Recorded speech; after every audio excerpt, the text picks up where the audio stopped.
Astagfirullahaladzim. Assalamualaikum warahmatullahi wabarakatuh. Bapak Ibu, Waalaikumsalam. bertemu saya kembali ya. Di sini saya akan membawakan materi. Kalau tadi saya menemani Pak Yai sesi sebelumnya ya. Jadi setelah istirahat, saya masuk ke sesi terakhir terkait dengan titik kritis kehalalan produk. Oke. Sudah tertampil ya Bapak Ibu? Mohon maaf, ini karena saya pakai tab ya.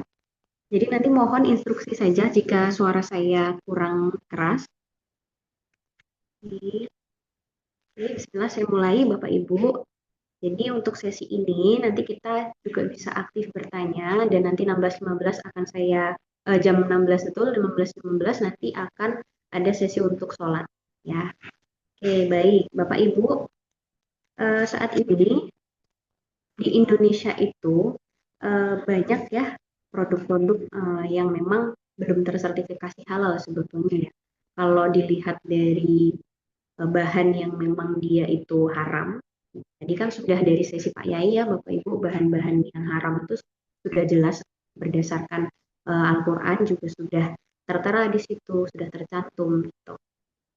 Nah, sebelumnya saya ingin bertanya, eh, sebetulnya kenapa sih banyak, justru banyak produk yang halal, memang jelas halal gitu, bukan bersumber dari yang haram, tapi kita butuh sertifikasi halal dengan adanya berbagai peraturan ya dari keputusan menteri, KMA ini ya Bapak Ibu, mulai dari 748 yang yaitu memang produk yang wajib gitu ya, wajib bersertifikat halal. Ya, ada juga KMA yang 1360 yang menyertakan bahwa beberapa bahan atau produk itu dia tidak berkewajiban dalam sertifikasi halal atau disebutnya positive list. Nah, kemudian juga ada tadi fatwa MUI terkait dengan penyembelihan sampai dengan kopi luwak tadi yang disampaikan. Nah, mungkin Bapak Ibu bisa sambil menyampaikan pendapatnya. Silakan yang ingin raise.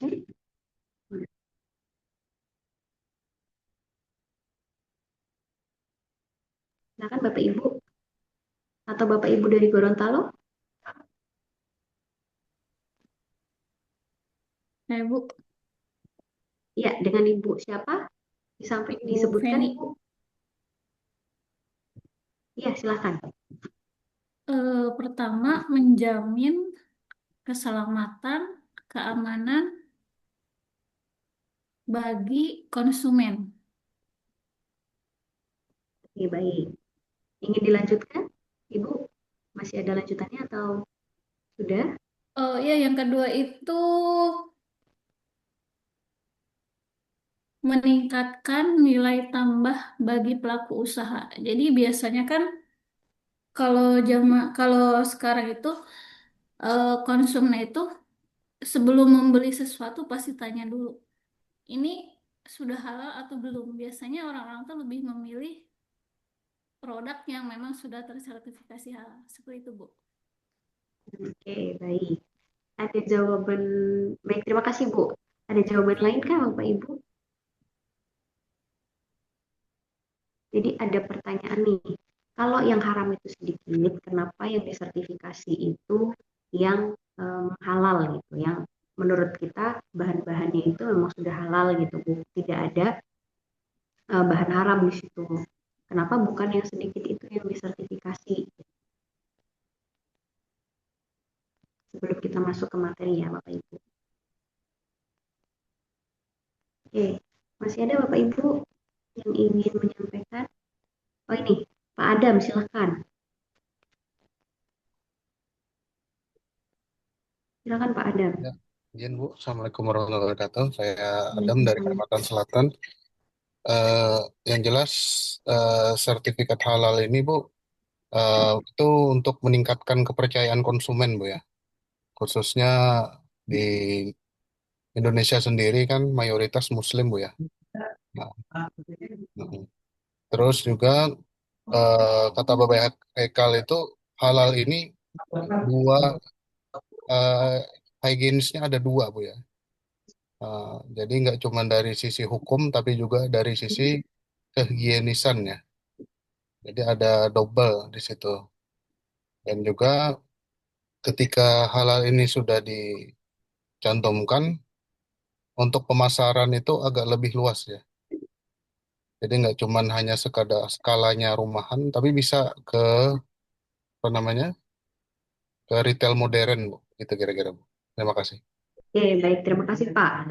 Mungkin saya ulangi pertanyaannya. Jadi, kenapa sih sertifikasi halal itu diperlukan untuk produk-produk yang kita tahu bahwa itu tuh bukan dari bahan haram? Ada apa? Kenapa bukan disertifikasi yang haram, tapi yang halal, yang banyak bentuk dan jenisnya gitu ya, Bapak Ibu? Ayo, ada pendapat lain, Bapak Ibu? Saya mencoba menjawab, Ibu. Silakan.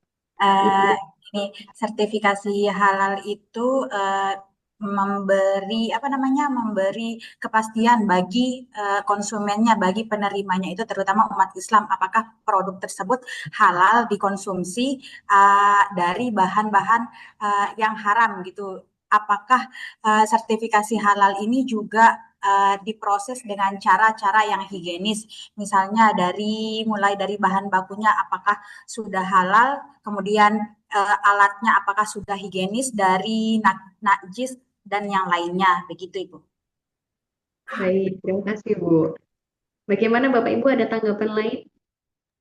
Sebetulnya Saya yang Bu, disampaikan Bapak Ibu ini lebih ke arah manfaat dari sertifikasi halal ya, tapi sudah ada Bapak Ibu yang menyentuh jawabannya ke arah kenapa sih bukan yang eh, sertifikat haram gitu ya, karena kan lebih banyak yang halal gitu. Gitu. eh, Apalagi di se- Indonesia itu mayoritas Muslim. Oke, silahkan Pak ya, dengan sebagai Bapak perlindungan Bapak untuk Ali, konsumen, perlindungan untuk konsumen ya terhadap berikan apa rasa Pak? perlindungan untuk konsumen dan produsen tentunya. Itu mungkin di antaranya. Oke, ada tambahan Pak? Cukup.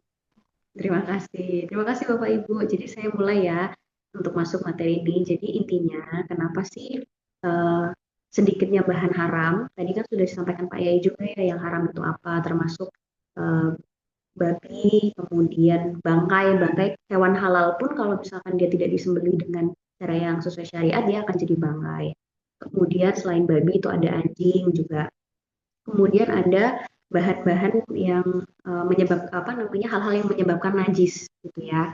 Tadi dari najis yang ringan sampai ke yang berat gitu. Bahkan darah pun, bahkan homer pun juga dia najis, bukan hanya haram ya Bapak Ibu. Nah, jadi intinya adalah dengan adanya sertifikasi halal ini itu membantu kita dalam proses memverifikasi dan validasi bahwa suatu produk itu dibuat dari bahan, kemudian diproses, dan juga produknya itu memang halal, ya.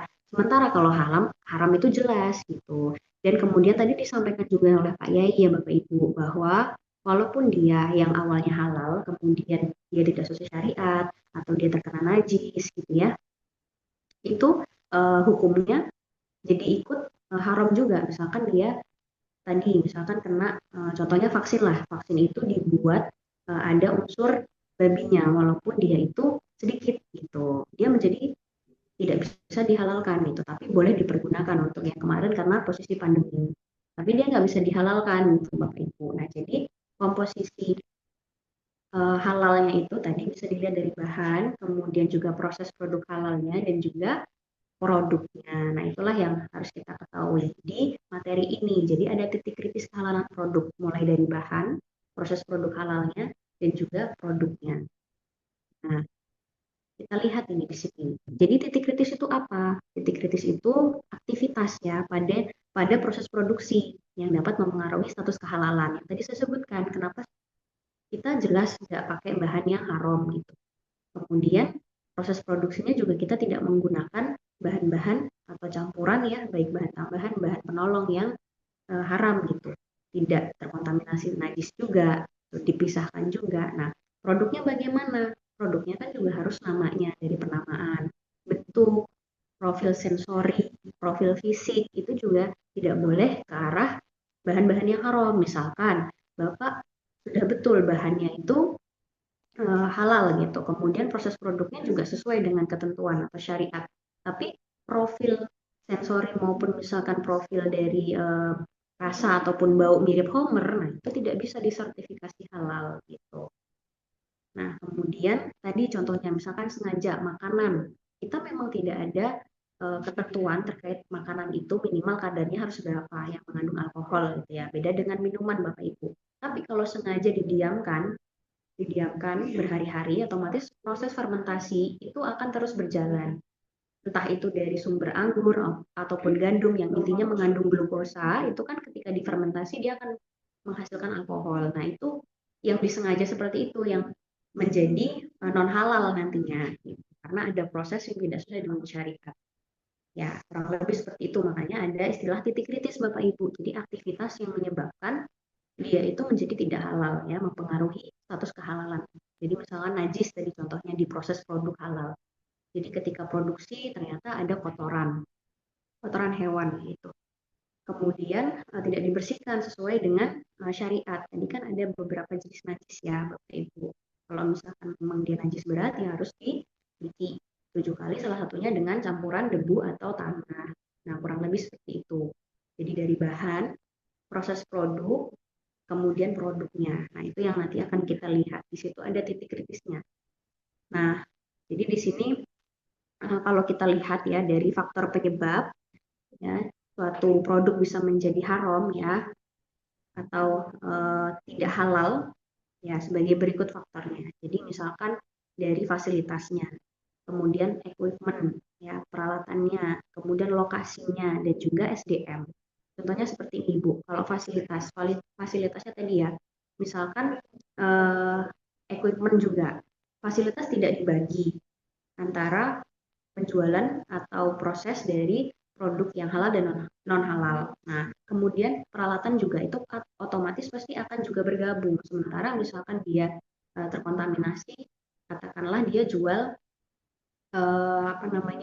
makanan yang mengandung angciu dan lain sebagainya. Nah, itu tidak diperbolehkan nanti alatnya digunakan. Jadi untuk yang equipment yang awalnya dia digunakan untuk yang haram, nah kemudian nanti disucikan, nah itu tidak boleh lagi digunakan untuk yang halal. Jadi sekali pensucian kalau untuk yang najis besar tadi, nggak boleh digunakan untuk berulang kali. Itu faktor dari titik kritisnya. Kemudian juga lokasi. Lokasi yang jelas adalah untuk lokasi penyembelihan dan juga PPH yang lain. PPH itu kan ada penyembelihan, pengolahan, pengemasan, pendistribusian, Bapak Ibu ya. Nah, jelas kalau untuk penyembelihan harus dipisah. Karena nanti kan pasti akan ada pengeluaran darah dan lain sebagainya. Nah, itu nanti yang akan membuat najis. Gitu. Sehingga ada ketentuan sendiri untuk lokasinya. Gitu. Kemudian SDM juga sama.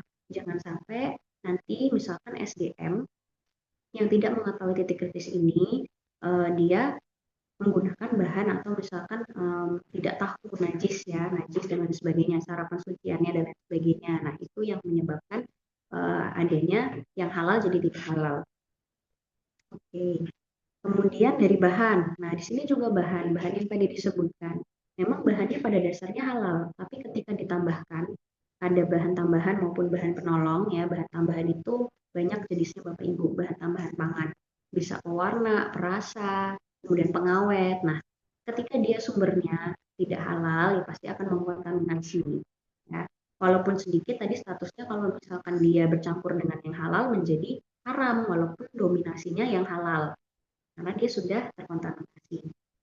Begitupun dengan bahan penolong. Bahan penolong ini misalkan biokatalisator, bisa berupa enzim. Nah, ternyata enzim ini sumbernya bisa dari hewan. Nah, jangan sampai dia bersumber dari babi. Jadi banyak ya manfaat dari babi ini sebetulnya Bapak Ibu, tapi kan non halal gitu. Jadi mulai dari bulunya sampai daging, sampai darah gitu. Semuanya sampai DNA pun itu bisa dimanfaatkan. Nah, tapi balik lagi gitu. Kalau misalkan memang porsinya urgent gitu seperti waktu pandemi itu diperbolehkan, tapi tidak bisa dihalalkan. Kemudian proses pengemasan. Katakanlah pengemasannya itu menggunakan plastik yang biodegradable, tapi di produksinya biodegradable ini menggunakan enzim yang non halal gitu. Nah, itu juga mempengaruhi. Kemudian proses penyimpanan. bisa beresiko ketika lokasi penyimpanannya itu tidak bersih gitu ya Bapak Ibu, ada najis, itu ada hewan-hewan seperti tikus, cicak, itu kan masalah yang umum terjadi Bapak Ibu ya. Jadi tidak untuk kemungkinan di fasilitas produksi itu juga akan ada hewan-hewan seperti itu yang nanti akan mencemari atau mengontaminasi sehingga menjadi najis. Pendistribusian, nah ini juga pendistribusian adalah pengiriman, baik itu pengiriman dari internal perusahaan Bapak Ibu, baik itu juga dari pihak ketiga. Nah, itu harus dikomunikasikan karena titik kritisnya adalah di proses pengiriman, pembedaan antara yang halal dan non halal gitu. Jadi yang halal dan haram itu ini harus dipisahkan gitu. Misalkan untuk bahan-bahan yang memang sudah tersertifikasi harus dipisah dengan yang memang belum, bahkan yang jelas haram gitu. Itu untuk produk jadi. Kalau raw material atau bahan mentah itu jelas-jelas harus dipisahkan, nggak boleh disatukan dalam satu armada. Nah, kurang lebih seperti itu. Jadi khawatirnya kalau raw material karena memang dia masih bentuk mentah Bapak Ibu ya, raw material itu tidak boleh digabungkan. Tapi kalau produk jadi itu ada pengecualian, boleh disatukan dalam satu armada, misalkan seperti kontainer. Kontainer itu kan besar ya, jadi tidak mungkin untuk uh, hanya khusus satu gitu. Apalagi kalau misalkan memang jumlahnya sedikit kuantitasnya. Jadi pasti akan digabungkan dengan produk yang lain. Tapi selama pengemasannya itu safety, tidak bocor, tidak bergabung, gitu, tidak tercecer kemana-mana, itu bisa diperbolehkan. Intinya dia tidak tersentuh secara langsung dengan produk yang haram. Kemudian penyajian, penjualan juga sama, intinya dipisah dari yang halal dan haram. Nah, di sini Bapak Ibu, jadi kalau misalkan kita lihat dari bahan, nanti kita lihat bahan itu jenis bahannya apa, kemudian juga prosesnya, di sini ada berbagai proses produk halal, jadi tergantung dari ruang lingkup. Jadi Bapak Ibu ketika punya usaha, nanti silahkan dicek apakah ada proses penyediaan bahan. Tentunya pasti ada ya Bapak Ibu, tapi ya ada beberapa ya jasa. Jasa misalkan ada jasa distribusi yang dia itu tidak punya membuat produksi bahan gitu. Memang tidak membuat. Tapi setidaknya ada bahan penolong seperti untuk pembersihan gitu ya. Kalau misalkan jasa distribusi kan pasti akan ada proses pembersihan armadanya. Kemudian pengolahan, kemudian juga penyimpanan. Pasti kan ada proses penyimpanan. Tapi kalau misalkan memang tidak ada, setidaknya Bapak Ibu pasti akan menyimpan bahan-bahan tadi, misalkan bahan pembersihnya dan lain sebagainya. Kemudian untuk selanjutnya adalah pendistribusian, penjualan, dan penyajian. Nah, serta penyembelihan. Ini memang khusus penyembelihan, ada kotak berbeda karena memang dia harus dipisahkan dari sisi lokasinya aja harus terpisah Bapak Ibu ya. Kalau PPH yang lain ini masih bisa satu lokasi gitu, satu lokasi gitu. Misalkan Bapak Ibu ada yang di restoran, punya usaha restoran tapi dia menyembelih sendiri atau misalkan catering. Catering biasanya sekarang banyak juga catering untuk akikoh ya. Akikoh itu biasanya mereka punya sendiri, penyembelihan sendiri gitu ya. Nah, itu selain harus punya juru sembelih halal, lokasinya juga harus terpisah dari lokasi penyembelihan dan juga lokasi untuk masak atau central kitchen-nya gitu. Kalau misalkan untuk pengemasan, penyimpanan dan lain-lain sebagainya itu masih bisa nyampur di dapur gitu ya. Artinya satu lokasi dengan dapur tidak harus terpisah. Tapi kalau penyembelihan benar-benar harus terpisah karena dari sisi syarat dan ketentuan untuk tempat penyembelihan saja sudah kompleks gitu. Misalkan harus dibatasi, tidak boleh banyak lalu lalang, harus diberikan pagar setinggi minimal sekian meter. Nah, itu kemudian untuk jalur limbah, nah itu supaya tidak kemana-mana limbahnya, proses pengolahan limbah dan lain sebagainya itu kan khusus. Nah, kemudian sampailah jadi produk dan sampai ke konsumen. Oke. Kemudian untuk terkait dengan pelacakan titik kritis, Bapak Ibu nanti bisa lihat, bisa ditinjau secara retrospektif. Jadi ke belakang data-data dari bahan maupun proses, misalkan ada proses sintesis, isolasi maupun pemurnian bahan, nah itu bisa dicek Bapak Ibu ya. Jadi kita tidak harus menganalisa atau meneliti ulang, tapi bisa dilihat data-data yang sebelumnya, retrospektif. Jadi melakukan tinjauan. Kemudian juga data dari pembuatan ataupun produksi, gitu. Kira-kira ada titik kritis di mana saja nih, gitu. Kemudian dicek titik kritis tersebut, apakah dia memenuhi kriteria halal atau tidak. Jadi bisa dari bahan, kemasan pun bisa Bapak Ibu nanti bisa dicek. Kalau misalkan kemasan Bapak Ibu membeli langsung dari pabrik, silahkan disampaikan kepada produsennya untuk memenuhi dokumen pendukung halal.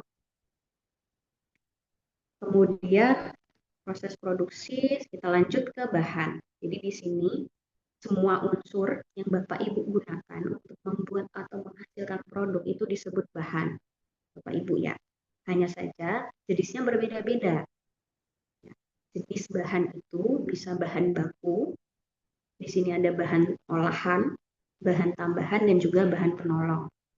Bahan baku itu yang memang Bapak Ibu gunakan masuk ke dalam komposisi untuk membuat produk. Kalau tidak ada bahan baku ini, otomatis produknya itu tidak jadi atau tidak sempurna gitu Bapak Ibu ya. Masuk komposisi. Jumlahnya juga dominan. Itu bahan baku. Kalau bahan olahan seperti apa? Bahan olahan itu yang memang bahan jadi. Seperti kemasan, nah itu sebetulnya olahan dari pabrik. Kita tinggal menggunakan sebagai pelaku usaha. Kemudian bahan tambahan. Nah, bahan tambahan ini sifatnya dia menambah profil sensori atau mempercantik fisik gitu ya Bapak Ibu. Contohnya tadi misalkan pewarna, perasa gitu. Banyak ya BTP, bahan tambahan pangan. Nah, kemudian komposisinya juga sedikit ya. Contohnya Bapak Ibu kalau membuat masakan kan otomatis untuk menambahkan pewarna pasti sedikit, 1 tetes 2 tetes pun dia sudah berwarna. Kemudian habis itu bahan penolong. Bahan penolong ini tujuannya adalah untuk mempercepat atau membuat produksi itu lebih efektif atau optimal. Nah, jadi dia tidak masuk ke dalam komposisi. Kalau bahan tambahan dia masuk dalam komposisi tapi dia minor atau kecil gitu ya. Kalau bahan penolong itu dia sifatnya mempercepat. Contohnya tadi katalis. Jadi dia tidak bergabung dengan produk. Ketika produknya jadi, katalis itu terpisah, jadi utuh lagi, bisa digunakan lagi. Itu tidak mempengaruhi komposisi. Kalaupun tidak ada bahan penolong ini, sebetulnya dia jadi produk gitu. Tapi ya itu kurang cepat misalkan, atau kurang optimal kalau misalkan dalam pembuatan yang besar, skala besar gitu ya, jadinya waktunya terbatas gitu untuk produksi dalam skala besar. Makanya digunakanlah untuk mempercepat reaksi gitu, untuk mempercepat proses pembuatan produk. Oke, jadi itu jenis bahan Bapak Ibu ya. Nanti Bapak Ibu di SJPH itu ada kolom daftar bahan, ada kolom jenis bahan. Isinya apa? Ya ini, bahan baku, bahan olahan, bahan tambahan, atau bahan penolong.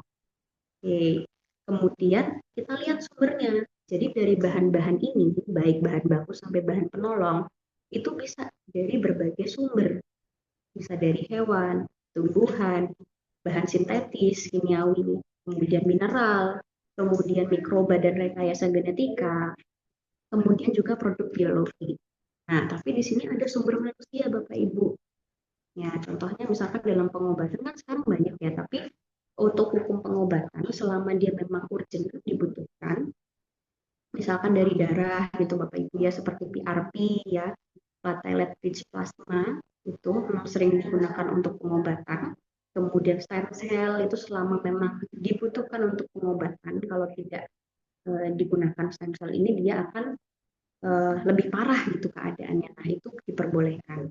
Tapi selama dia digunakan untuk estetik misalkan, kemudian habis itu untuk produk-produk untuk anti aging dan lain sebagainya, nah itu tidak diperbolehkan karena sumbernya dari manusia. Jadi selain yang haram tadi, babi, anjing dan lain sebagainya yang bertaring, nah nanti kita bahas ya Bapak Ibu. Manusia juga segalanya itu tidak boleh dimakan, bahkan rambutnya pun kan tidak boleh Bapak Ibu ya. Gitu.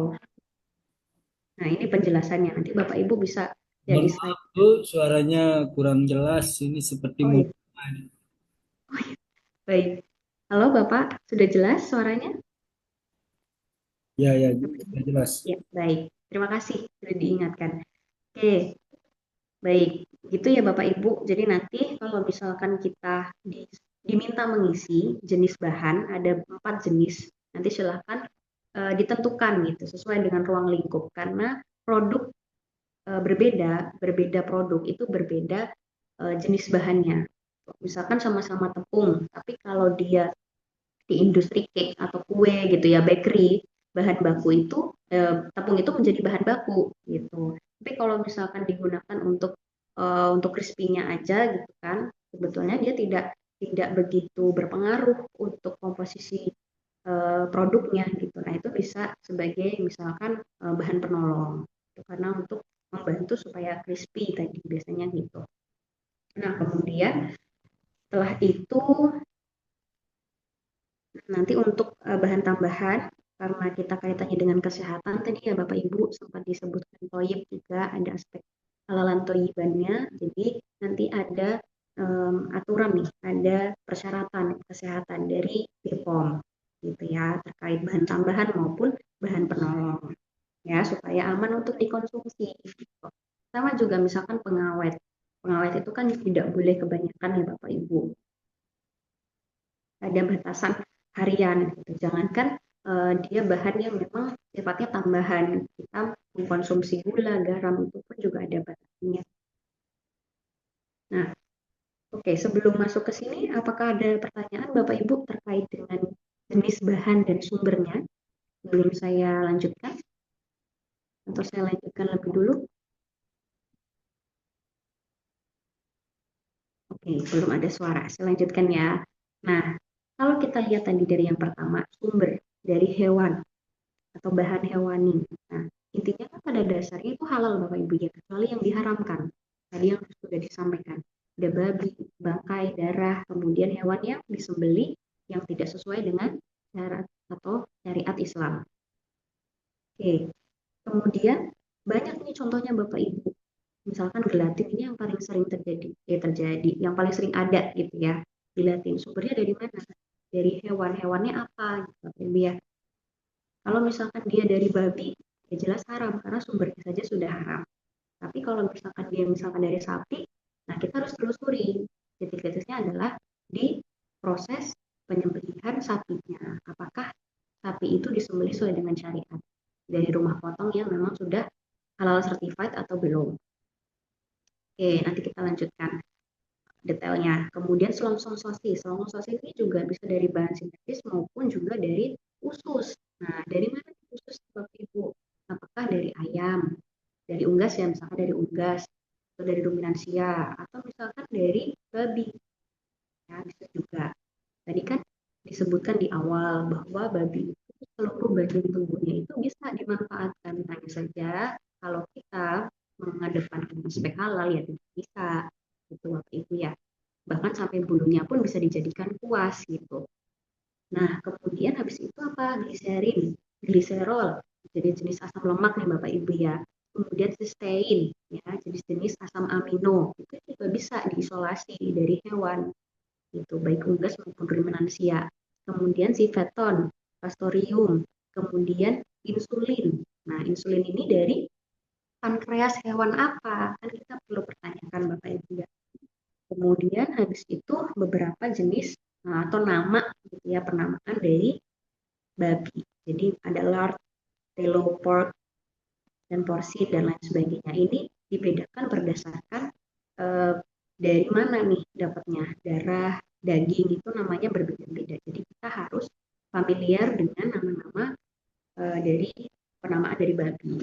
Sehingga kalau misalkan ada kemasan nih, bukan hanya pork aja Bapak Ibu, tapi bisa juga nama lain dari misalkan dagingnya atau darahnya dan lain sebagainya. Nanti bisa Bapak Ibu search ya, penamaan atau turunan dari babi. Nah, kemudian bahan hewani di sini Bapak Ibu. Tadi juga sudah disampaikan dari Al-Qur'an ya. Kemudian juga jelas bahwa selain dari babi, anjing, kemudian tadi ya yang misalkan darah, bangkai, walaupun dia halal tapi tidak disembelih itu statusnya jadi bangkai kecuali memang produk ikan, produk perikanan ya Bapak Ibu. Seperti misalkan ikan, cumi, kepiting itu kan tidak perlu disembelih dan memang walaupun dia mati dalam proses distribusian dia tidak menjadi bangkai statusnya. Nah, kalau hewan bertaring dan berkuku tajam bagaimana? Contohnya tadi misalkan anjing, tikus, buaya, singa, harimau. Nah, ini juga tidak diperbolehkan. Nah, status ilmiahnya adalah seperti seperti ini. Kalau misalkan dia bertaring, otomatis dia makannya apa? Dia karnivora, makan daging gitu. Sementara kalau misalkan semakin mirip, kita kan juga karnivora ya Bapak Ibu ya, lebih ke pemakan segala memang ya. Cuma kita juga makan makan daging-dagingan gitu. Nah, kalau sama-sama dia pemakan daging, nah otomatis nanti akan mudah ya dari sisi penularan atau terinfeksi gitu ya dari virus atau mikroorganisme dari si hewan ini. Itu alasan ilmiahnya. Pasti kita dilarang itu ada alasan itu Bapak Ibu ya. Kemudian dia bukan hewan yang dilindungi. Contohnya komodo. Masa mau makan komodo gitu Bapak Ibu ya. Kemudian selain itu ini yang di sembelih tapi tidak memenuhi prinsip kesejahteraan hewan atau standar kesehatan hewan. Ya, kemudian juga yang dia bercampur atau kontaminasi dengan bahan haram atau najis. Itu Bapak Ibu. Jadi misalkan untuk penyembelihan itu darahnya betul-betul harus dibersihkan lebih dulu. Karena darah itu nanti dia najis. Nah, ini contoh turunan lagi dari hewan babi yang tadi saya sebutkan. Jadi sampai ke jeroannya pun tadinya misalkan usus, kemudian juga pankreasnya juga bisa menghasilkan insulin, kemudian lemak babi juga ya Bapak Ibu sama ya karena dia memang jadi lemak jadi bisa dibuat untuk mentega bahkan untuk kosmetik gitu. Kemudian bulu tadi ya sikat, kemudian jaket bulu ya jaket bulu ada yang dari babi. Kemudian tulang. Nah, tulang ini bisa nanti diisolasi kolagennya, yaitu gelatinnya nanti. Kemudian dijadikan karbon aktif. Kemudian juga bisa diisolasi nih, Ibu, Bapak, di bagian tulang. Jadi diisolasi kalsiumnya. Jadi bisa untuk fortifikasi susu ternyata. Nah, kemudian kulit juga sama. Kulit ini kan kayak kolagen juga ya Bapak Ibu. Bisa diambil gelatinnya. Kemudian bisa langsung dimasak. Jadi kerupuk kulit. Waktu itu kan sempat viral ya. Ada resto bakso yang waktu itu pengunjungnya bawa kerupuk babi. Itulah. Jadi nanti dari situ ada proses produk halal terkait dengan larangan gitu ya Bapak Ibu untuk membawa makanan dari luar karena nanti mempengaruhi itu kan najis ya. Oke, kemudian daging, jelas ya kalau daging. Kemudian gelatin ini yang tadi saya sebutkan, jadi dari kolagen bisa diekstrak. Fungsinya banyak Bapak Ibu dan ini terkenal sekali ya, nama seperti ini, marshmallow, dan apa namanya gummy, jadi jelly. Nah ini banyak sekali diminati anak-anak juga. Kemarin juga viral terkait dengan ada marshmallow sejenis gummy juga ya permen-permen seperti ini permen jelly dia ada bagian belakangnya itu gambar babi kecil babi lucu seperti ini nih tapi kecil gitu nih di belakangnya nah, itu perlu di waspadai ya Bapak Ibu. Nah kemudian kita beralih nih bahan dari tumbuhan tadi sudah dari hewan. Nah kalau dari tumbuhan Bapak Ibu sebetulnya secara prinsip dia itu halal kecuali yang dia itu mengganggu kesehatan. Namanya psikotropika. Nah, penggunaan psikotropika itu sebetulnya bisa saja dari sisi medis.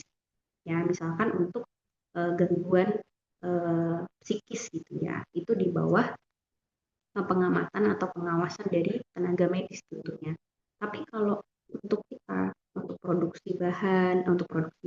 produksi produk halal itu tidak diperbolehkan sembarangan gitu. Bahkan untuk menanam tanaman seperti ganja dan lain sebagainya pun kan kena undang-undang karena saking bahayanya untuk kesehatan Bapak Ibu ya ganja buah opium ya sampai juga dengan heroin tuh bahkan tembakau pun dia ada kandungan yang berbahaya seperti nikotin dan lain sebagainya itu haram statusnya ya karena memang mengganggu kesehatan dia mengganggu sistem saraf sehingga nanti akan mengganggu koordinasi dan lain sebagainya di tubuh manusia. Nah, itu diharapkan. Kemudian juga nanti yang misalkan tumbuhan dilapisi katakanlah. Sekarang kan ada pelapis yang food grade itu ya Bapak Ibu ya untuk menahan laju pembusukan sayuran maupun buah. Nah, itu juga perlu nanti ditelusuri. Nah, itu salah satu titik kritis dalam bahan dari tumbuhan. Contohnya misalkan Bapak Ibu mendatangkan buah atau sayur dari desa gitu ke Jakarta, otomatis tidak mungkin tidak di treatment khusus gitu. Karena kalau tidak, dia akan cepat pembusukannya ya. Misalkan caranya dari yang tradisional sampai ke yang tadi pelapisan, apalagi yang impor ya Bapak Ibu. Atau misalkan Bapak Ibu ingin mengekspor, ya pasti akan memikirkan bagaimana caranya supaya buah ini tidak cepat busuk. Nah, itu kan pasti ada proses. Nah, proses itulah yang menjadi titik kritis gitu. Kemudian contohnya banyak Bapak Ibu ya, gula pasir. Nah, di sini ada proses pemutihan gitu Bapak Ibu ya. Nah, itu juga kita lihat gitu. Apa yang digunakan untuk menyerap kotoran ini sehingga dia bisa menjadi putih ya. Warna coklat-coklat ini bisa hilang gitu, sehingga gulanya bisa terlihat putih bersih. Ini ibu-ibu ini kan beli gula yang putih gitu Bapak Ibu ya. Kelihatan cantik memang ya, tapi dari proses itu titik kritisnya lah nanti yang akan dilihat untuk sertifikasi halal. Kemudian minyak tumbuhan. Minyak tumbuhan banyak sekali sekarang digunakan selain sawit Bapak Ibu ya. Jadi contohnya misalkan minyak biji matahari ya, kemudian minyak olive oil ya, minyak zaitun. Nah, itu kan sekarang banyak digunakan juga. Nah, nanti kita lihat prosesnya ya, proses pembuatan minyaknya itu bagaimana. Kemudian vitamin, dari berbagai vitamin dan mineral sebetulnya. Karena dari sumber buah dan juga sayur itu bisa juga diisolasi atau diekstrak vitaminnya gitu. Kemudian juga bisa sintetis juga. Nah, kalau sintetis pasti positif list Bapak Ibu ya, selama dia memang tidak ada bahan kontaminasi dari yang haram. Kemudian tepung terigu ini juga terjadi proses fortifikasi atau penambahan nutrisi gitu ya, baik vitamin maupun mineral gitu untuk meningkatkan nilai gizi dari si tepung ini. Nah, dalam proses pembuatan tepung sudah pasti gizinya itu akan berkurang, sehingga adanya fortifikasi diharapkan tepung ini bisa menambah nilainya, adanya nilai-nilai gizi yang ditambahkan. Harapannya begitu. Nah, tapi kita lihat fortifikasi ini sumbernya dari mana nih nutrisinya gitu. Kemudian oleoresin. Nah, oleoresin ini dia untuk perasa Bapak Ibu ya. Jadi misalkan oleoresin dari jahe. Jadi dia ada perasa dan membentuk minyak gitu ya. Dia sebetulnya bentuknya minyak, gitu. Minyak. Terus habis itu dia bisa sesuai dengan rasanya. Misalkan jahe, dari jahe kan ada jinjerol. Nah, dia rasanya pedas-pedas jahe. Nah, gitu. Jadi misalkan ada produk makanan minuman yang dia kemasan gitu. Nah, itu nanti dia pakai perasa oleoresin ini. Gitu. Dan banyak lagi ya rempah-rempah yang bisa dibuat oleoresin atau diisolasi oleh resinnya. Nah, kemudian homer, tadi sudah dijelaskan juga Pak Yai ya. Jadi minuman yang memabukkan, Bapak Ibu. Beda dengan misalkan dia memang alkohol. Jadi alkohol itu kan memang ada gugus OH-nya gitu ya, ada turunannya, ada etanol, metanol dan lain sebagainya. Kalau homer ini memang fermentasi dari bahan yang mengandung gula sehingga dia menghasilkan etanol gitu, menghasilkan alkohol tadi, sengaja memang diekstrak ya untuk minuman homer gitu yang memabukkan. Kemudian inulin. Nah, inulin ini serat ya Bapak Ibu, serat yang nanti bisa menjadi prebiotik atau makanan untuk probiotik. Nah, itu kita bisa ambil dari tumbuhan. Jadi kita lihat sumbernya, kemudian proses pengolahannya atau proses produksinya. Kemudian kalau kita lihat selanjutnya dari senyawa kimia murni atau seperti mineral Bapak Ibu ya. Mineral itu banyak ya, zinc, Fe gitu. Nah, itu semua walaupun dalam jumlah kecil atau mikro, kita butuh ya, butuh Bapak Ibu untuk metabolisme dan lain sebagainya. Jadi memang tetap kita harus butuhkan. Nah, statusnya sebetulnya halal Bapak Ibu, kecuali memang nanti ada penggunaan bahan haram yang lainnya. Jadi misalkan dalam proses produksi tadi ya, dalam proses instalasi kita pakai bahan yang statusnya dia haram. Itu. Nah, contohnya apa? Misalkan vitamin tadi ya, ada vitamin C, vitamin E dan vitamin lainnya.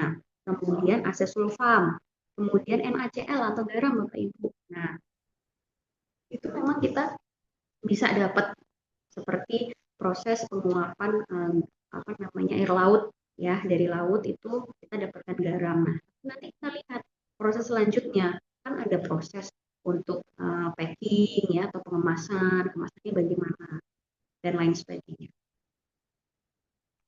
Nah, kemudian kalau kita lihat dari mikroba, sumber bahan yang dari mikroba, bisa dari bakteri, jamur, bisa juga dari kapang.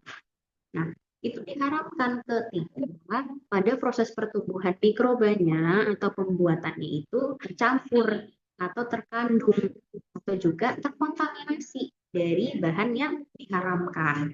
Gitu. Misalkan untuk fermentasi kita gunakan untuk nutrisinya adalah darah gitu Bapak Ibu ya, untuk fermentasi untuk kultur. Mohon maaf, untuk kultur.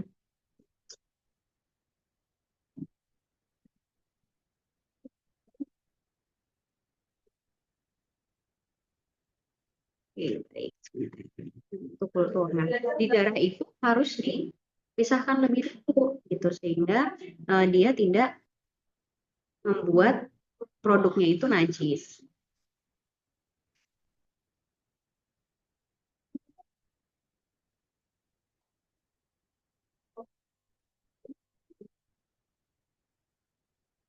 Oke, selanjutnya untuk contoh. Jadi ada beberapa bahan yang berasal dari mikroba. Contohnya misalkan MSG. Nah, atau IMP atau GMP Bapak Ibu ya. Jadi untuk penambah rasa juga.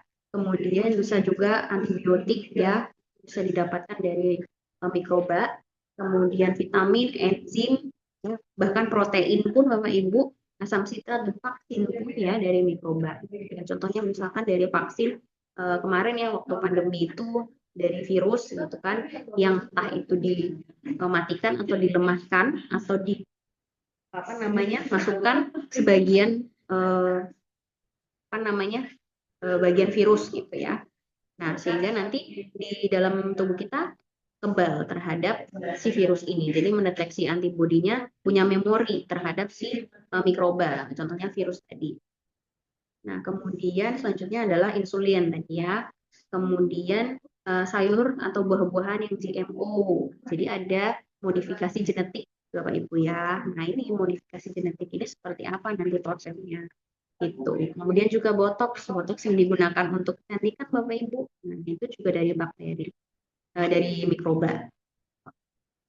Oke. Selanjutnya adalah terkait dengan contoh-contoh yang lainnya Bapak Ibu. Jadi produk yang berasal dari mikroba dan rekayasa genetik, di sini ada titik kritisnya nih Bapak Ibu ya, dari media pertumbuhan, kemudian dari biokatalisatornya, contohnya misalkan enzim gitu ya. Katalisator itu bisa memang bio itu dari makhluk hidup, bisa juga dari sintetis Bapak Ibu ya.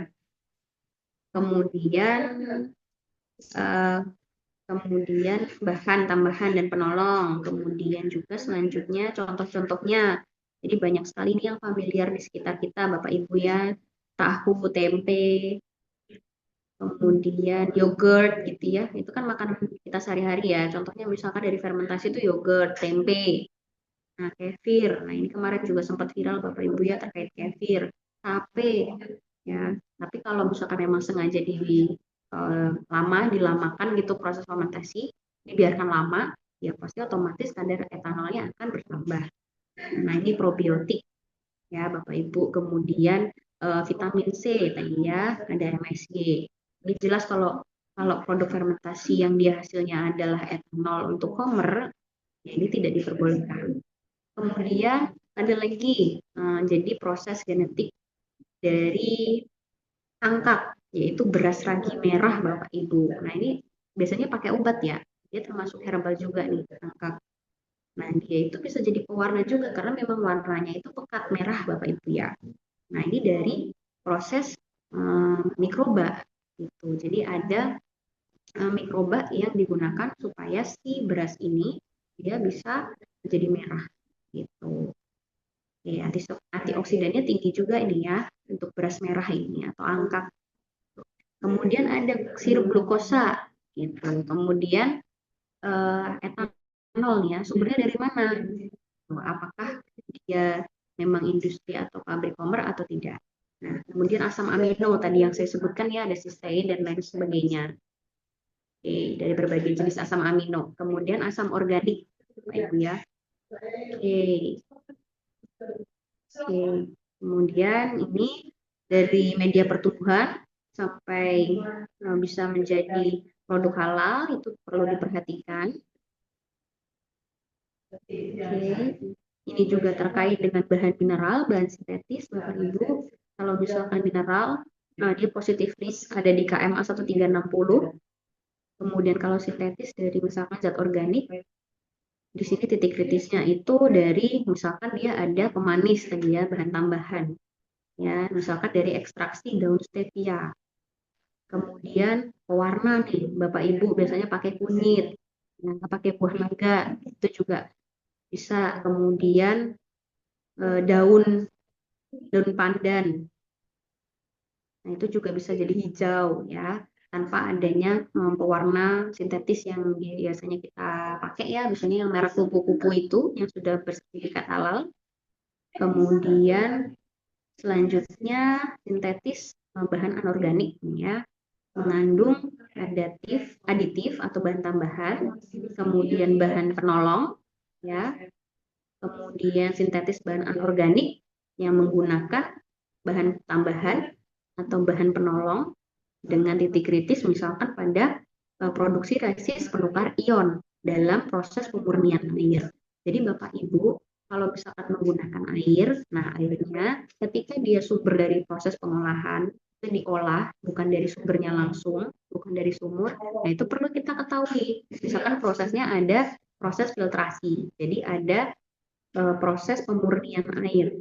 Nah, mungkin saja di situ ada kandungan logam yang perlu dimurnikan atau misalkan kotoran-kotoran yang harus diendapkan. Oke, kemudian gelatin ya pada proses polimerisasi. Kemudian bahan campuran. Nah, di sini nanti ada kita tahu pohon titik kritis, ada juga bahan campuran yang baik itu dari bahan sintetis maupun juga alami gitu ya. Jadi kalau bahan kimia itu antara dia sintetis atau buatan gitu ya, atau alami, memang dari alam, misalkan dari tumbuhan, dari hewan, gitu Bapak Ibu ya, dari buah-buahan, sayur-sayuran gitu ya. Kalau ini jenis atau pengelompokan pangan, jadi tinggal Bapak Ibu sesuaikan apakah berupa pangan segar, pangan siap saji, pangan olahan atau pangan olahan tertentu. Ya, misalkan untuk pangan segar yang memang belum mengalami pengolahan gitu, yang bisa dikonsumsi langsung, misalnya tadi ya buah-buahan, kan sebetulnya dia bisa langsung dipetik, tinggal dicuci pakai air yang mengalir, memang sumber dari air sumur gitu ya, itu positif list gitu ya. Kemudian ada yang namanya pangan siap saji, gitu. Jadi ada olahan ya. Kemudian setelah diolah dia siap dimakan. Sekarang kan banyak ya Bapak Ibu sosis yang siap makan itu ya, yang sudah ada bumbunya gitu, tidak dimasak pun dia bisa langsung dimakan. Kemudian pangan olahan juga ya, jadi hasil proses dari metode tertentu nih. Gitu. Kemudian selanjutnya terkait dengan kriteria pangan olahan. Nah, di sini ada 4 Bapak Ibu ya. Jadi yang diproduksi sendiri, olahan lisensi, yang dikemas kembali atau repackaging, berikut juga dengan produksi berdasarkan kontrak. Itu kriterianya. Nah, baru kalau kita sudah tahu nih sumber-sumber bahan dari Bapak Ibu ya, jenis bahannya sudah tahu, kita bisa identifikasi titik kritisnya. Ya, melalui proses analisis menggunakan metode pohon keputusan. Nanti kita ada pohon titik kritis. Jadi nanti kita bisa tentukan nih secara umum, ini sudah dikenal banyak ya dalam beberapa proses sertifikasi, misalkan seperti yang untuk cara proses produksi olahan yang baik, misalkan untuk pengolahan atau produksi obat gitu. Nah itu kita diminta untuk membuat identifikasi titik kritisnya Bapak Ibu. Contohnya ada di sini. Kalau kita lihat dari bahan hewani yang disampaikan ya Bapak Ibu, ada berbagai turunannya, misalkan ada susu, telur dan ikan ya. Kemudian di sini kita lihat di bagian sebelah kiri ini adakah dia proses pengolahan. Nah, TK ini artinya adalah titik kritis Bapak Ibu ya. Jadi kalau misalkan dari susu telur ikan yang awalnya positif list, jadi dia itu memang statusnya halal gitu. Tapi kalau ada pengolahan, artinya ya ada pengolahan, ya ada titik kritisnya. Di mana ya di pengolahan tadi? Itu misalkan dari peralatannya dan lain sebagainya, fasilitas, apakah dia dipisah atau tidak gitu. Dengan yang non halal. Kemudian kalau misalkan tidak ya berarti tidak ada titik kritis, non TK. Nah, selain susu telur ikan bisa juga nih ada daging dan hasil samping. Misalkan dari lemak, tulang, kulit dan lain-lain ya. Nah, kita lihat apakah bahan dari hewan halal. Kalau misalkan tidak, jelas haram ya Bapak Ibu tadi ya. Karena memang ada beberapa hewan yang tidak boleh dikonsumsi. Tuh, dilarang sesuai dengan syariat. Nah, kemudian kalau iya, kita lanjutkan Bapak Ibu. Apakah hewan itu disembelih sesuai dengan syariat atau memiliki sertifikat halal? Kalau tidak, berarti tidak boleh digunakan. Gitu. Karena statusnya tadi apa? Bangkai. Kalau misalkan iya, kita lanjut. Adakah pengolahan lanjutan? Tuh, kalau misalkan iya, berarti ada titik kritis di pengolahan lanjutan tersebut. Misalkan ditambahin bahan tambahan atau misalkan bahan penolong. Nah, kemudian kalau tidak ya berarti tidak ada titik kritis karena tidak ada pengolahan lanjutan. Ya, nah sama. Ini contoh untuk yang produk telur dan ikan. Jadi kalau misalkan dari telur, contohnya untuk bubuk putih telur, Bapak Ibu. Nah, pasti kan otomatis ada proses pembuatan dari putih telur tadi menjadi yang awalnya kental ya.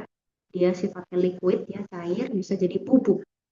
Nah, kemudian ragi atau enzim glukosa oksidase yang ditambahkan untuk tadi pencoklatan Bapak Ibu. Misalkan seperti gula, itu kan ditambahkan bahan yang supaya dia itu bisa menjadi putih. Jadi bersih gitu. Kesannya kalau putih kan bersih Bapak Ibu ya. Di situ ada proses. Prosesnya penambahan dari enzim ini. Dia sifatnya katalisator ya. Katalis gitu, tidak bercampur dengan komposisi, tapi menjadikan titik kritis dari pengolahan gula tadi. Kemudian dari pengolahan ikan, titik kritisnya di mana? Misalkan bubuk udang nih, dari penggunaan bumbu atau MSG.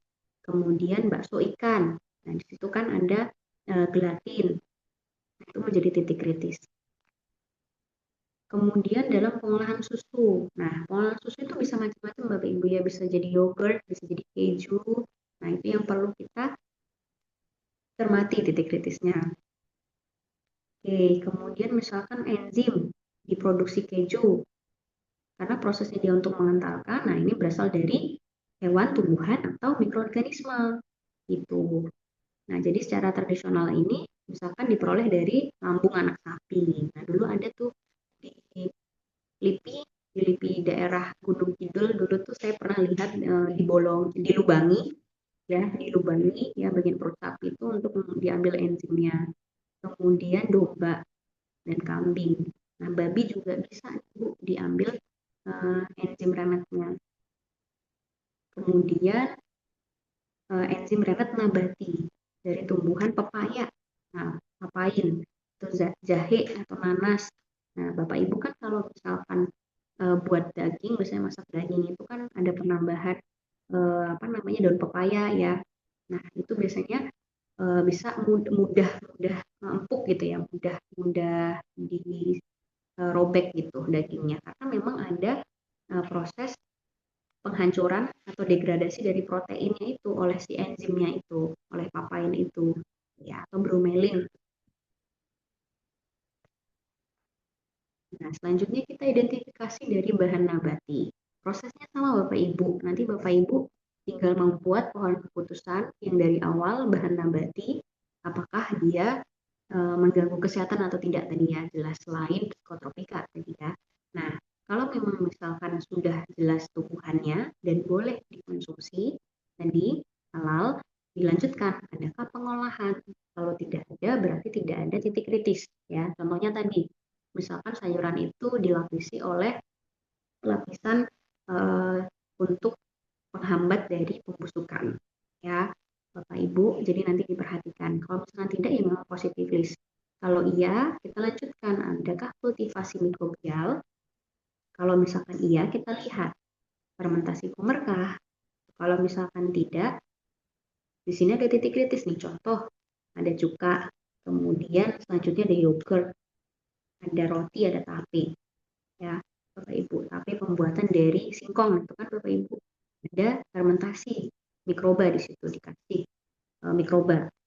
Nah, kemudian kalau misalkan dia ada, berarti dia haram. Contohnya misalkan bir, wine, ya, angciu, mirin. Nah, kemudian kalau misalkan dia tadi kita kembali ke kultivasi mikrobial, kalau tidak ada, berarti kita lanjut. Adakah bahan tambahan? Kalau misalkan dia tidak ada, berarti dia non titik kritis. Contohnya apa? Madu, gitu ya. Kemudian frozen vegetable. Jadi sekarang banyak sekali ya untuk apa namanya prepare masakan supaya dia mudah untuk dimasak, dijadikan satu box gitu ya untuk satu formula atau resep masakan gitu. Nah itu biasanya di frozen ya, atau misalkan untuk pengeringan tadi, pengeringan buah dan lain sebagainya. Kemudian untuk bahan tambahan yang dia ada. Nah, ini menjadi titik kritis. Ya, misalkan untuk perasa atau pewarna, biasanya ini keripik-keripik buah yang tadi saya sebutkan, itu juga ada bahan tambahannya sehingga menyebabkan adanya titik kritis. Nah, kemudian Bapak Ibu di sini juga contohnya banyak sekali selain yang ada di atas tadi. Di sini ada produk kering. Jadi sekarang banyak sekali ya kalau misalkan di desa itu banyak melimpah produksinya langsung dijadikan keripik ya. Jangankan yang produksinya melimpah, yang pisang-pisang aja biasanya dijual juga dalam bentuk keripik, itu kan sudah menjadi hal biasa ya, sering di mana-mana ada. Nah, itu contohnya. Kemudian produk yang berasal dari tumbuhan ya. Kemudian tepung terigu tadi sudah dibahas. Jadi adanya fortifikasi ya baik vitamin maupun mineral ya seperti zat besi ya. Termasuk juga asam folat. Asam folat itu lemak. Jadi masuk ke lipid Bapak Ibu ya. Itu juga bisa untuk fortifikasi tepung terigu. Kemudian minyak nabati tadi ya, minyak-minyak dari jagung, kedelai, kelapa, selain sawit Bapak Ibu juga banyak ya sekarang digunakan gitu. Karena memang dia tidak mudah tengik gitu ya. Karena dia ikatan rangkap ya, jadi asam lemaknya tidak jenuh gitu. Kalau sawit lebih jenuh sehingga dia lebih mudah tengik dan juga nanti lebih ke profilnya ya. Kalau misalkan digunakan untuk masak sekali saja sudah kecoklatan dan berbeda dengan yang minyak tidak jenuh gitu. Jadi tidak mudah mengalami proses tengik. Kemudian nih contohnya terkait gula itu seperti dari tebu atau misalkan beet Bapak Ibu ya. Kemudian di sini ada titik kritisnya. Misalkan dari arang aktif dalam proses pemurnian, jadi berasal dari tulang hewan. Nah, ini perlu ditelusuri. Kemudian resin yang digunakan dalam proses pemurnian. Ini dapat menggunakan gelatin ya dalam proses pembuatannya. Kemudian setelah itu kita identifikasi terkait dengan produk mikrobial. Jadi ada titik kritis. Di mana Bapak Ibu titik kritisnya? Ada di media. Jadi kalau misalkan media dari kulturnya ini menggunakan darah gitu Bapak Ibu ya, nah itu perlu nanti dipisahkan. Sehingga betul-betul dia tidak ada darahnya. Sehingga itu kan najis darah itu tadi. Nah kemudian dilihat bisa juga dari sumber nabati Bapak Ibu. Dari media pertumbuhannya. Oke, selanjutnya ini contoh untuk misalkan penggunaan vitamin. Kita perlu telusuri asal-usulnya tadi ya. Bisa juga dari mikroba. Kemudian selanjutnya dari titik kritis bahan lainnya. Atau misalkan bahan tambang, non titik kritis. Kemudian sintetis, dia ada dua, non-organik dan organik. Kalau organik, dia ada titik kritisnya. Kalau non-organik, kita lanjutkan. Apakah mengandung bahan penolong? Kalau misalkan iya, berarti ada titik kritisnya. Kalau tidak, berarti tidak ada titik kritisnya, yang bagian hijau ini. Nah, kalau campuran adalah keduanya, ya, sintetis maupun alami. Ya, tentunya ada titik kritisnya, karena dia ada sintetisnya tadi ya. Ada proses pengolahan dari campurannya saja sudah proses. Nah, kemudian untuk sintetis, ini bisa berupa bahan kimiawi maupun biologi dan rekayasa genetika, Bapak Ibu. Ya, misalkan contohnya bahan sintetis yang menggunakan bahan organik, contohnya aspartam. Titik kritisnya ada di sumber asam aminonya. Kemudian kalau bahan sintetik menggunakan bahan anorganik dengan penambahan bahan penolong, contohnya misalkan taurin, nah kita bisa lihat nih titik kritisnya di sumber arang aktifnya. Nah, di sini lanjut dari arang aktif. Di sini arang aktif itu dapat dari kayu, bisa juga dari tulang. Gitu. Bisa juga dari tempurung kelapa, Bapak Ibu. Kemudian kita lihat kalau misalkan dari hewan, tulang hewan gitu ya, hewannya apa? Halal atau tidak? Bisa unggas atau ruminansia. Bisa juga ternyata dari babi, dari anjing, Bapak Ibu ya. Nah, kemudian cara penyembelihannya. Udah sore saya juga nge-lag ini Bapak Ibu ya. Oke, dari penyembelihannya. Ya, kalau misalkan dia sesuai dengan syariat, walaupun apa namanya dia haram kalau tidak sesuai dengan syariat, dia tidak diperbolehkan untuk bahan produksi halal, produk halal. Oke. Kemudian selanjutnya terkait dengan pangan olahan. Nah, di sini kita bagi Bapak Ibu dari bahan baku, bahan tambahan pangan, dan juga bahan penolong. Kalau bahan baku, nah kita lihat ini dari tumbuhan. Tadi bahan dasarnya adalah halal, tapi kalau misalkan dia membahayakan atau beracun, tadi Bapak Ibu ya, nah itu tidak diperbolehkan atau haram. Nah, kemudian kalau misalkan bahan bakunya dari hewan, dia jelas halal. Nah, kita lihat sembelihannya. Proses penyembelihannya bagaimana? Jangan sampai dia itu mati karena bukan penyembelihan.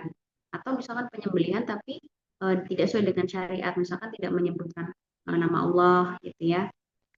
Tidak bismillah gitu. Terus habis itu tidak terpotong, tiga salurannya, dan seterusnya. Kemudian pemisahan darahnya juga tidak sempurna.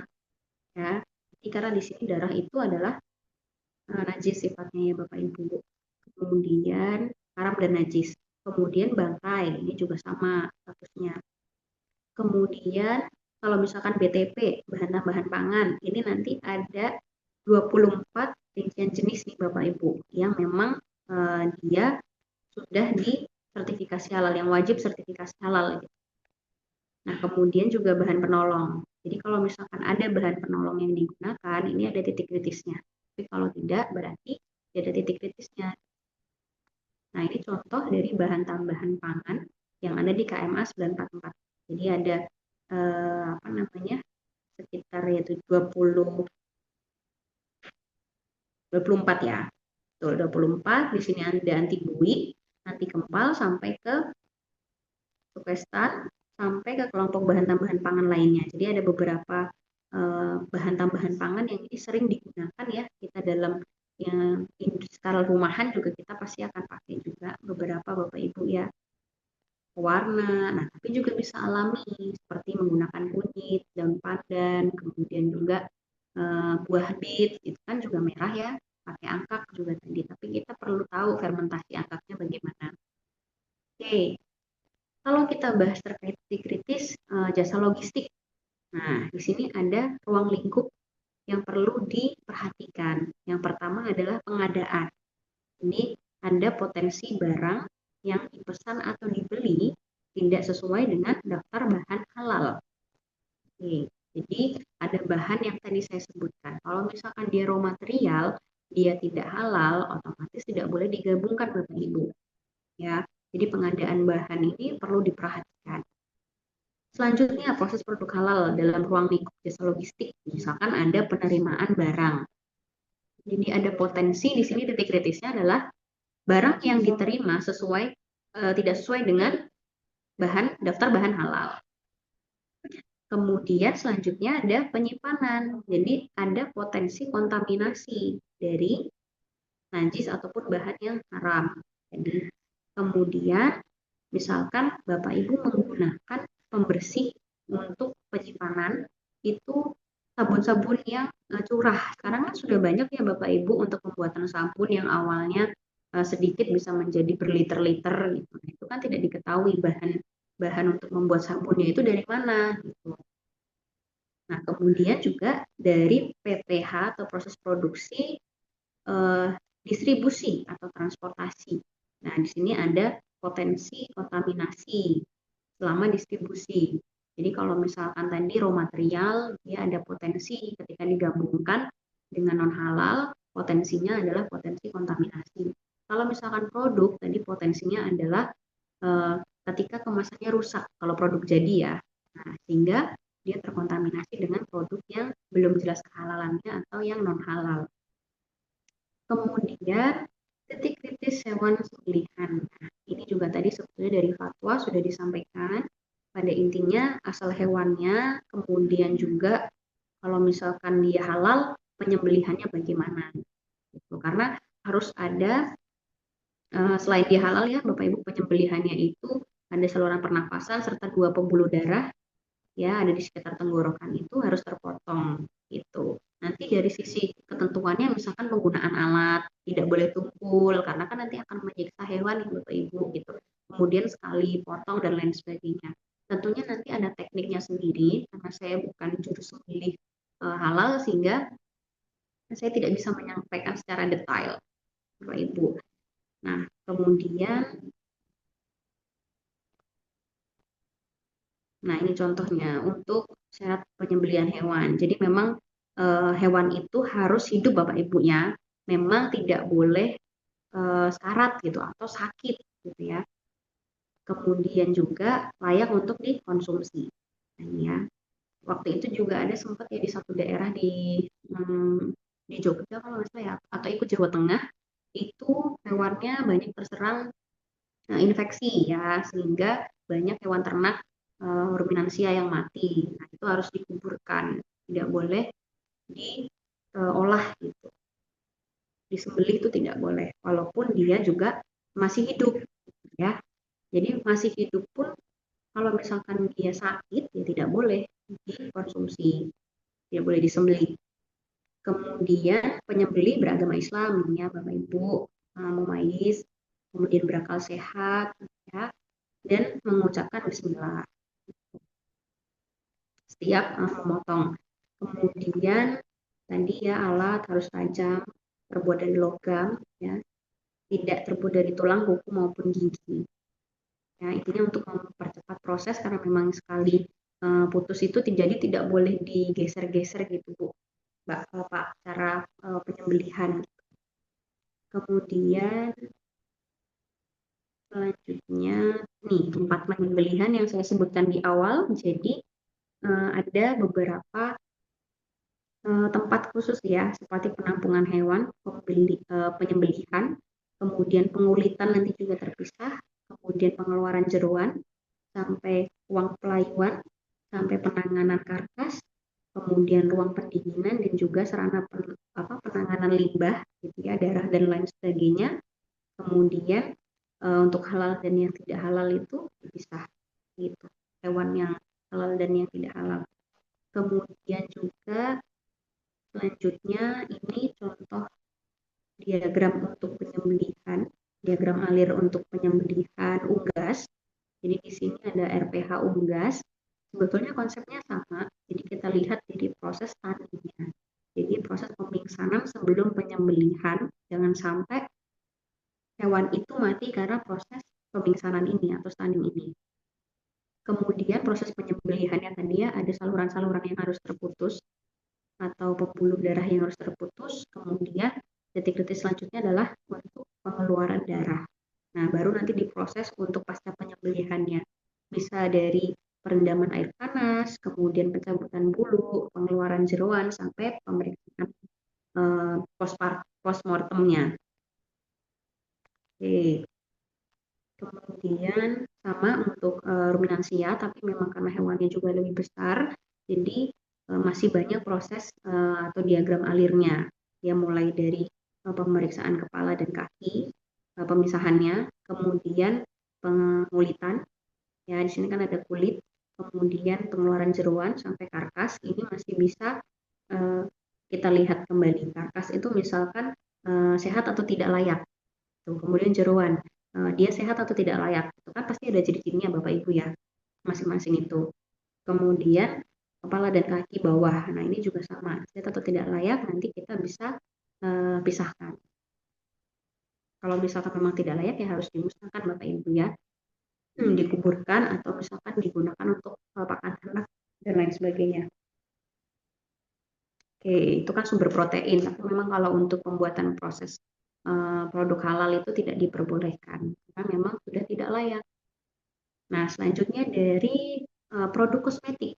Nah, di sini ada beberapa pengertian Bapak Ibu ya, definisi yang perlu kita pahami bahwa kosmetik itu bahan atau sediaan yang memang dimaksudkan untuk bagian luar tubuh Bapak Ibu ya. Misalkan untuk bagian kulit, rambut, kuku gitu ya. Kemudian juga misalkan untuk gigi juga ya, atau membran mukosa mulut ya untuk membersihkan sifatnya, untuk membuat wangi ya, contohnya parfum, kemudian mengubah penampilan ya, misalkan menjadi tone up kulitnya, kemudian memperbaiki dari bau badan ya, misalkan anti anti deodoran ya, kemudian melindungi, ini bisa melindungi, memelihara tubuh, misalkan anti UV atau sunscreen, sunblock, supaya tidak mudah pembentukan melanin sehingga tidak mudah kusam. Nah, itu fungsi dari kosmetik. Nah, kemudian di sini bentuknya macam-macam Bapak Ibu ya. Intinya nanti dari sumber kita lihat. Ya, sumbernya juga bisa dari tumbuhan Bapak Ibu ya, herbal kan banyak sekali ya. Untuk masker-masker itu juga yang bisa diekstrak dari tumbuhan. Bisa juga dari hewani. Misalkan ada kolagen, kandungan kolagennya, elastin. Kemudian bisa juga dari plasenta, asam lemak dan turunannya, ini enzim, asam amino. Kemudian yang sumbernya mikrobial. Kemudian juga bisa sintetis, kimia sintetis, berbagai vitamin, berbagai jenis lemak, ya. Kemudian juga contoh lain misalkan keratin, albumin, plasenta. Nah, ini dari manusia yang dilarang, yang bagian paling kanan. Nah, tadi yang saya sebutkan, kalau misalkan memang dari manusia dan fungsinya bukan untuk pengobatan yang memang urgent, yang tidak ada pilihan lain dan mengancam jiwa kalau tidak segera ditolong. Nah, seperti kasus pandemi itu atau misalkan pengobatan menggunakan stem cell atau sel punca yang memang pilihan satu-satunya atau misalkan pilihan yang paling optimal menggunakan stem cell ya digunakan itu. Kemudian ini untuk formulasi. Jadi kalau misalkan Bapak Ibu tadi ya ada beberapa jenis bahan ya. Nanti silahkan di yang ruang lingkup kosmetik ya, silahkan dipisahkan bahan aktifnya mana, bahan pelarutnya mana, bahan tambahan mana. Ini untuk kritis kosmetik nanti dari bahan itu bisa dicari Bapak Ibu ya, dari penamaannya, kemudian untuk uji terkait klaim kosmetik. Nah, ini bisa jika klaim bisa tembus air, ini harus lulus uji lab daya tembus air. Tapi kalau tidak tembus air atau waterproof, nah ini kan sering banyak ya Bapak Ibu kosmetik waterproof ya. Nah, ini dapat disertifikasi dengan syarat produk itu berbatas waktunya, seperti sunblock atau sunscreen itu kan ada SPF sekian, nah itu ada pre-apply-nya. Jadi kalau misalkan sudah sekian lama, dia sudah tidak menempel di kulit gitu, atau sudah teroksidasi dan lain sebagainya, sehingga harus di retouch Nah, itu harus ada keterangan seperti itu. Kemudian memberikan catatan ya pada kemasan itu bahwa atau pamflet khusus ya atau misalkan tulisan detail terkait dengan cara penggunaan dan lain sebagainya, terutama untuk ibadah. Nah, ini juga. Jadi dari bahan gunaan, barang gunaan bisa dapat dari bahan yang non halal. Contohnya ini ada kulit babi yang digunakan untuk sepatu, tas, Ibu. Kemudian di sini tentunya kita cek dulu bahannya dari mana. Karena ada juga tas buaya ya, kulit buaya, krokodil. Kemudian di sini juga ada dari cup atau misalkan juga dari kuas. Nah, ini bulunya Bapak Ibu. Kemudian dari kemasan plastik. Nah, ini juga ada bahan tambahan ya dalam pembuatan plastik. Oke, kurang lebih itu Bapak Ibu. Nah, ini contoh kalau misalkan cup, mangkuk maupun untuk tray dari MBY kemarin kan ya Bapak Ibu itu terdeteksi bahan haram. Nah, itu karena dia masuk ke dalam proses produksi traynya. Jadi beda kalau misalkan dilapisi. Kalau dilapisi, misalkan menggunakan minyak, katakanlah minyak itu memang non halal, itu bisa disucikan. Tapi kalau dia masuk ke dalam produksi, jadi dia masuk ke dalam produk, ya, diolah sampai jadi produknya. Nah, itu produknya ya tidak bisa lagi diselamatkan. Berbeda konsepnya. Ini nanti perlu diwaspadai. Oke, nah ini banyak kalau kuas banyak digunakan ya untuk pembuatan kue atau makanan, untuk mengolesnya, misalkan untuk garnish juga biasanya pakai. Mungkin ada juga yang seperti ini ya, jadi kayak seperti kuas tukang itu. Nah, tapi kalau misalkan lebih aman ya menggunakan yang kuas sintetis atau misalkan memang bulu, memang yang dari bulu hewan, tapi dia yang memang sudah tersertifikasi gitu. Kurang lebih itu Bapak Ibu. Nah, ini kita jeda dulu untuk sholat ya Bapak Ibu. Sholat. Nanti pertanyaan boleh Bapak Ibu sampaikan lebih dulu, atau yang ingin raise hand boleh raise hand dulu, nanti saya panggil satu persatu. Saya juga mau izin sholat. Kita jeda dulu 15 menit untuk sholat. Jadi Bapak Ibu yang di Gorontalo juga silakan untuk sholat. Karena antri nanti ya. Saya